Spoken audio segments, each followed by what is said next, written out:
நம்ம இன்னைக்கு dimension analysis தான் நம்ம பார்த்துட்டு இருக்கிறோம். ஸோ இன்னைக்கு என்ன பார்க்க போறோம்னா the dimensions of RC R into C அப்படின்னு சொல்லி கேட்டிருக்கிறாங்க.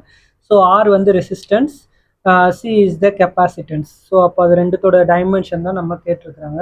ஸோ ஃபர்ஸ்ட் ரெசிஸ்டன்ஸ் எப்படி கண்டுபிடிக்கலான்னு பார்க்கலாம். ஓகேவா? So resistance is equal to, so resistance என்னது? ஸோ நமக்கு தெரிஞ்சது, so V divide by I. So voltage divide by current. So இந்த வோல்டேஜ் எப்படி நம்ம கண்டுபிடிக்கலாம்? So voltage is equal to, so work divide by charge. ஓகேவா? ஸோ ஒர்க் எப்படி கண்டுபிடிக்குதுன்னு உங்களுக்கு தெரியும். ஸோ அதை நம்ம சொல்ல தேவையில்லை. So ml square T power minus two divide by so ID.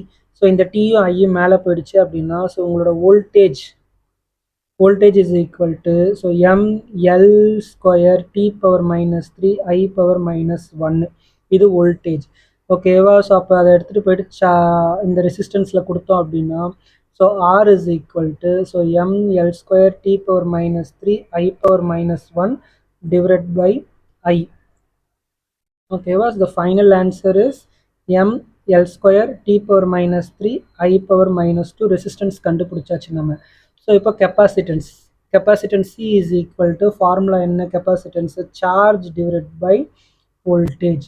ஓகேவா? Charge divide by voltage. So மறுபடியும் அதை கண்டுபிடிக்கணும். So C is equal to charge என்ன வேல்யூ நம்மளுக்கு தெரியும்? Charge is equal to I T. ஓகேவா? ஸோ அது அப்படியே தெரியும். மறுபடியும் வோல்டேஜ் நம்ம இப்போ தான் கண்டுபிடிச்சோம். ஸோ இந்த value, so ml square T power minus 3 I power minus 1. இதோ இங்கே தான் கண்டுபிடிச்சோம் வோல்டேஜ். இந்த வோல்டேஜ் அப்படியே தூக்கி இங்கே போட்டுற வேண்டியதான். ஸோ அப்போ சி இஸ் ஈக்குவல் டு, இது எல்லாமே மேலே போகும்போது என்ன வரும்? ஸோ மேலே போச்சுன்னா என்னவோ, so ml power minus 1 L power minus 2.